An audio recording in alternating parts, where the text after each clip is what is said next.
All right, let's proceed. Good morning, Your Honor. I'm George West for Nautical Tours. May it please the Court. The matter is before the Court on appeal from the decision of the single justice affirming the decision of the Department of Public Utilities.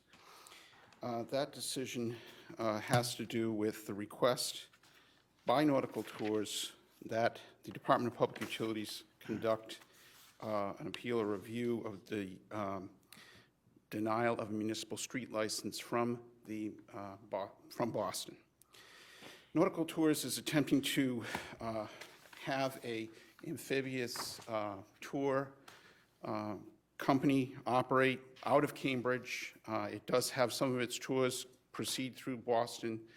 It enters the waterway and then it returns out of Boston into I'm sorry, Cambridge. finish your sentence. Just as background. I'm just wondering, what did you do after the DPU sort of gave its conditional whatever? What did you do with respect to the police commissioner? All right, Your Honor, that seems to be a bone of contention in the decision. And what they did was they wrote to the commissioner, they wrote to the legal counsel, and that is reflected in the letter that was sent to the, recall, first of all, that there was no hearing allowed here, so there was no record that was allowed to be built up to show these things to the Department of Public Utilities. But there was, in fact, a letter written to the department which set forth, and it's in the appendix, where they set forth all the steps they had tried to do. It's the February 11th letter. Not very illuminating.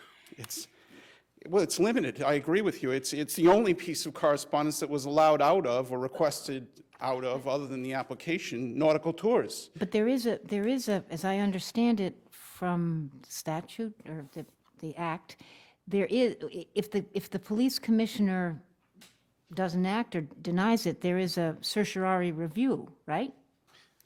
That may be so, Your Honor, but that wasn't the contention of, that wasn't the contention that they had to get that site. Didn't they have to get that or a waiver?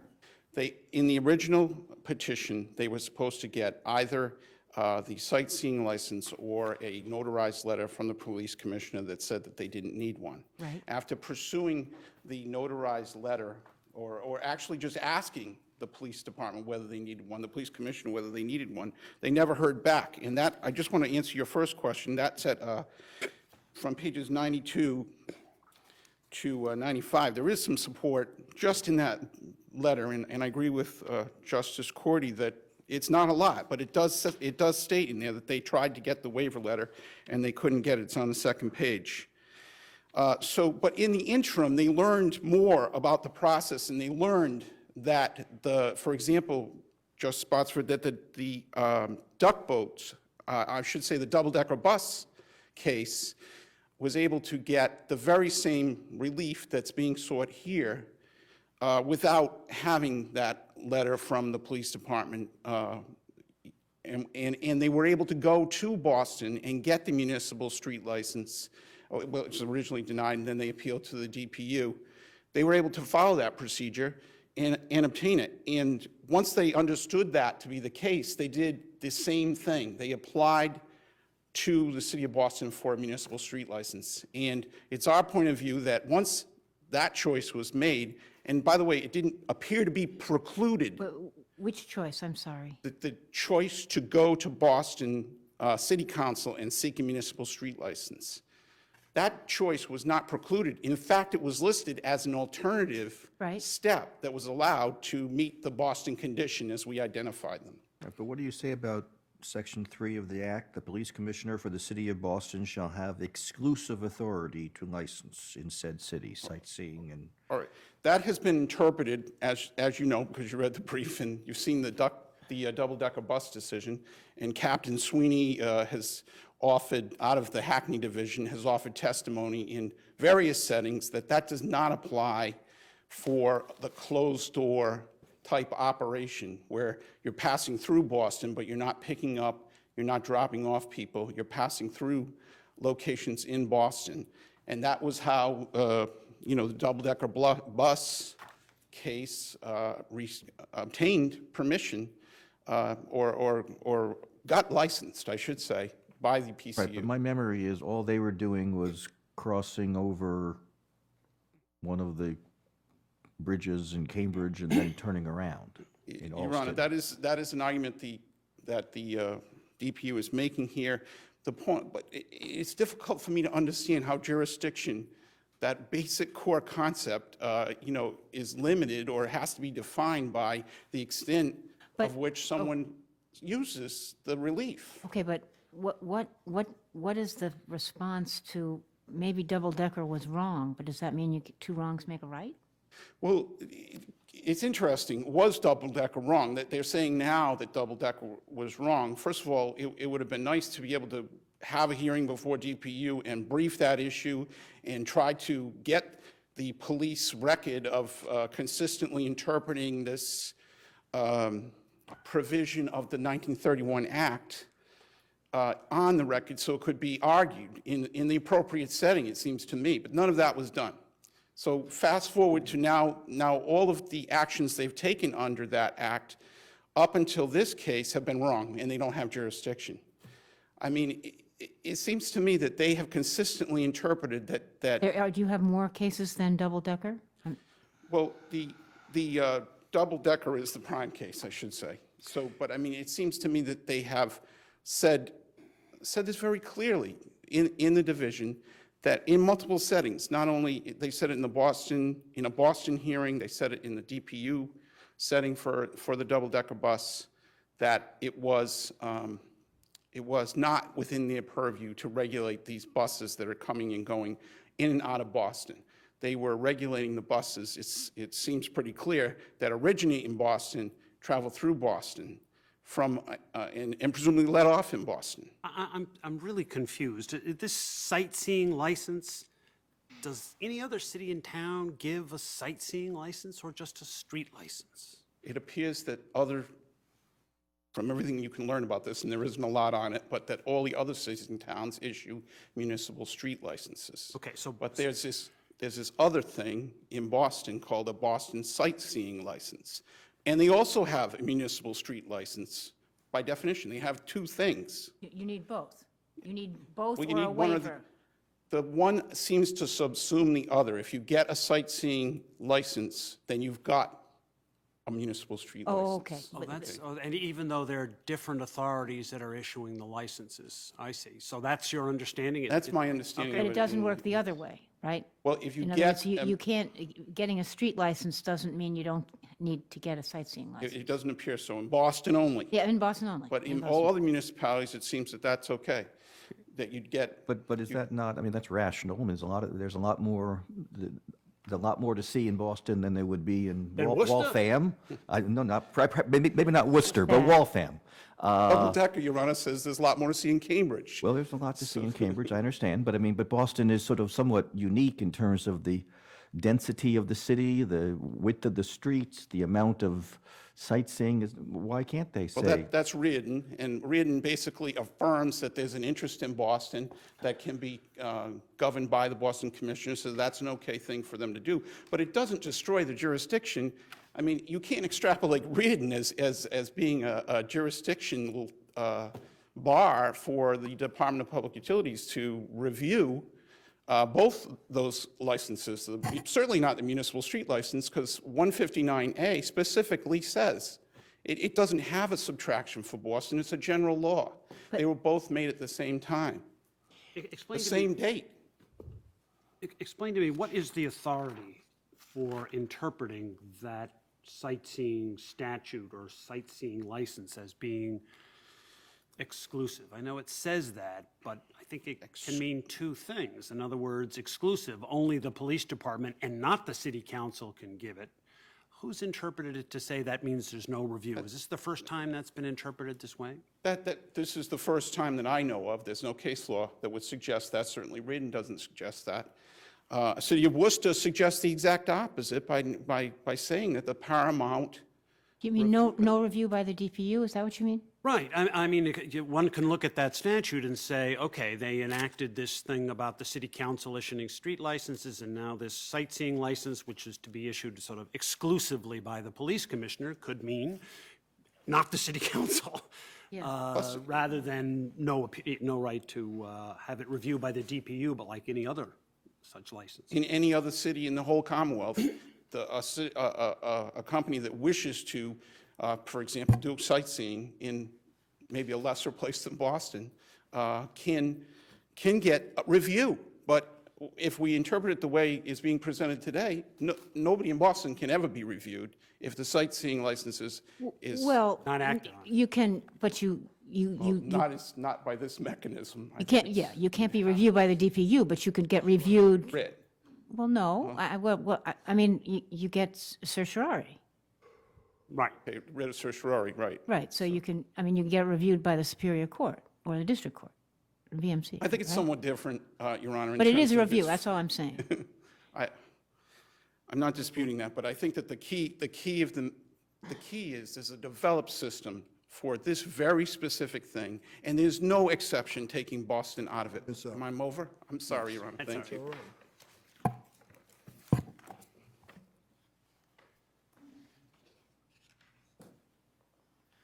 Thank you. Good morning, Your Honor. Daniel Hammond, Assistant Attorney General for the DPU.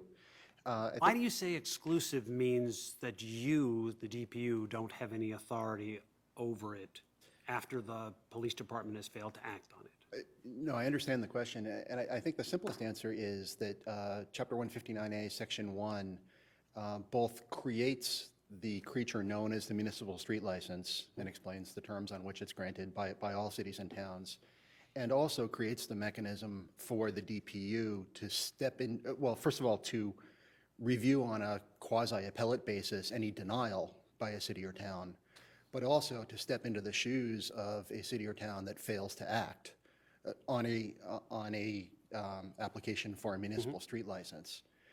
This other creature, which is created by what I'll call the session law, statute 1931, chapter 399, section 1, is unique to Boston. The statute doesn't call it a sightseeing license, but in the vernacular, that's what it has been referred to. And that creates jurisdiction exclusively in the Boston Police Commissioner to review and grant that license. But it doesn't say it's not subject to review, does it? No, it doesn't say that, but nor does it create a vehicle for review by the DPU as the other statute does. So I think what Nautical Tours attempted to do here, and granted the statutory universe could be clearer, but I think what they're attempting to do is use a remedy specifically provided for municipal street licenses in the vis-a-vis the sightseeing license in Boston, for which it is not an option. And that is what the DPU ruled as a matter of jurisdiction. In the first instance, this is a plain language interpretation by the department. The department looked at what Nautical Tours was attempting to do and said correctly, I would say, that we don't have jurisdiction to hear that. That's why there was no hearing here. That's why the matter was decided on the papers. There were no facts to be adduced. It was simply a question of, does jurisdiction exist? I noticed these rules and procedures dated January 5th, 2010. Yes. Does this fix this problem? Because frankly, it sounds to me like a problem when you can't get an answer from the Boston Police Department on something like this. Well, yes, Your Honor. I think to a large extent it does. And I think it also speaks a little bit to how, I think it speaks to the double-decker bus problem here, quite frankly. The answer to that, from our perspective, as you see in the brief, is first and foremost exactly what Justice Spina said in his decision for the county court, which is jurisdiction can't be conferred by agreement or by, in this case, estoppel. In other words, if double-decker was wrong, it doesn't make jurisdiction available here. But setting that aside for the moment, if we are to look at the two cases side by side, how are they different? The first critical difference is, as Your Honor just alluded to, when double-decker applied back in 2003, there was kind of a cacophony of voices coming out of the city of Boston as to whether or not the Boston Police Commissioner in fact exercised jurisdiction over sightseeing licenses. And in the double-decker decision by the DPU that's in the record, there's some discussion of the various answers they got from various officials in Boston. Part of the problem. Part of the problem. And so, what the department did in exercising jurisdiction over double-decker was first to look to that and say, okay, there's at least some ambiguity as to whether there's anything to get from Boston. And secondly, what we would call on the facts, the de minimis distinction, which is to say that double-decker bus was merely crossing the Harvard Bridge, turning around and going back, whereas Nautical Tours purports to extensively use Boston city streets in carrying out its function. Now, these rules went into effect, as you said, in 2010. There's not a whole lot of empirical evidence as to how they're being applied, but what they do stand for is at least the proposition that the Boston Police Commissioner has unambiguously asserted his jurisdiction over this creature, has set out rules for how to apply, what you need to show, and in fact, what your administrative remedies will be if you get an adverse decision from I believe it's called the Hackney Division. There are internal administrative appeals, ultimately resulting in an appeal to the commissioner himself or herself.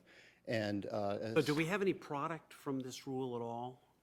Have any licenses been issued under these new rules? not to my knowledge. Years ago, huh? Yes, I mean, obviously it'd be to get a helpful license. if we could show that it is working as intended.